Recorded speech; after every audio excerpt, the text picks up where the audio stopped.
Gsm-Mondol। Hello friends, সবাই কেমন আছেন? আপনাদের মাঝে এখন আমি যে কাজটি শেয়ার করবো সেটি হচ্ছে আইফোন 8 প্লাস। তো এই ফোনের প্রবলেমটি হচ্ছে ডিসপ্লেটি ভেঙে গেছে, দেখতে পাচ্ছেন।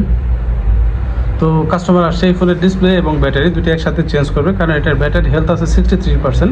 তো আমি এখন এই ফোনের ব্যাটারি এবং ডিসপ্লেটি চেঞ্জ করবো, তাহলে আমার সঙ্গেই থাকবে।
তো তখন দেখতে পেলেন গাইস আইফোন 8 প্লাস এটির ডিসপ্লে এবং ব্যাটারি দুটি লাগানো কমপ্লিট হয়ে গেল।